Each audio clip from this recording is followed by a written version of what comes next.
हमारे को क्वेश्चन दिया हुआ है if K represents kinetic energy, V is velocity and T time and these are chosen as the fundamental units. मतलब हमें इनको फंडामेंटल यूनिट्स मानते हुए हमें बताना है सरफेस टेंशन का अगर डायमेंशन होता तो वो क्या होता।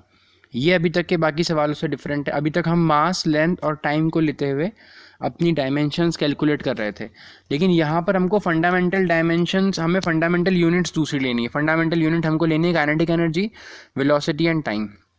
तो ऐसे क्वेश्चन को कैसे सॉल्व करते हैं इसके लिए हम लोग देखते हैं। तो सरफेस टेंशन का फॉर्मूला होता है फोर्स पर यूनिट लेंथ।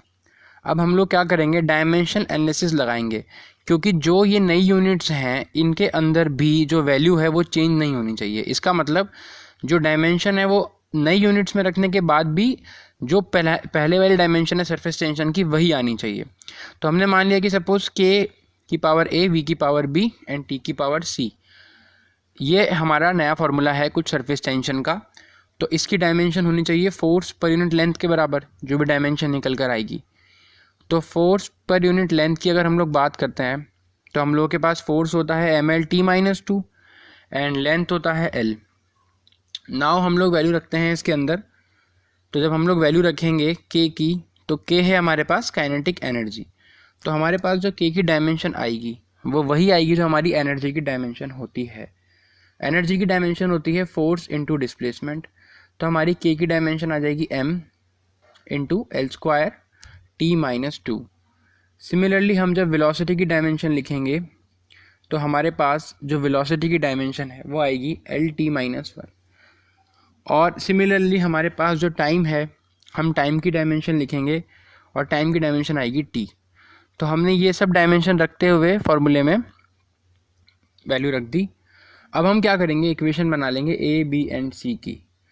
तो अब हम इक्वेशन जब बनाएंगे तो हमें LHS और RHS की 3 इक्वेशंस बनेंगी, उनके अंदर हम लोग वैल्यू रख के फाइनली हमारा आंसर निकाल लेंगे। तो हम जब इक्वेशन फॉर्म करेंगे तो a आ गया हमारा निकल कर कितना 1 एंड एक इक्वेशन बनेगी हमारे पास -2a और -b, ये टाइम की इक्वेशन है, प्लस c इक्वल टू -2। और सबसे पहले मास की थी, a इक्वल टू 1 आ गया था उससे, और फिर टाइम की लिखेंगे हम लोग। अब हम लोग लेंथ की लिख लेते हैं। लेंथ की हो जाएगी कितनी, b + 2a, b + 2a is equal to length right hand side में कितनी है 0। तो यहाँ से हमारे पास जो वैल्यू है b और a के टर्म में निकल कर आ जाएगी b की। और हम ऐसे ही इक्वेशन को जब सॉल्व करेंगे तो हमारे पास वैल्यू निकल कर आ जाएगी कितने की, c की। तो इस तरीके से हमारे पास जो तीनों वैल्यूज़ हैं वो हम लोग इक्वेशन सॉल्व करके निकालेंगे। आपको ऐसे सभी क्वेश्चंस के अंदर इसी तरीके से सॉल्व करना है। तो जब हमने सॉल्व किया तो यहाँ से हमारे पास जो वैल्यू थी b आया हमारा -2 एंड c आया हमारा -2 और a आया हमारा 1 के बराबर। अब हम लोग क्या करेंगे, अब हम लोग इसको रखेंगे फॉर्मूले में। तो सरफेस टेंशन का जो फॉर्मूला है वो हमारा निकल कर आएगा, वो हमारा निकल कर कितना आएगा, वो हमारा निकल कर आएगा k इंटू वी की पावर -2 इंटू टी की power -2।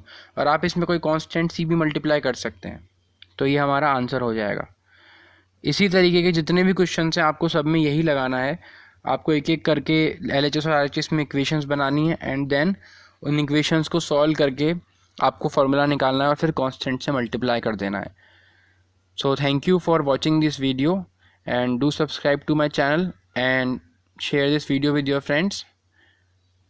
Thank you for watching.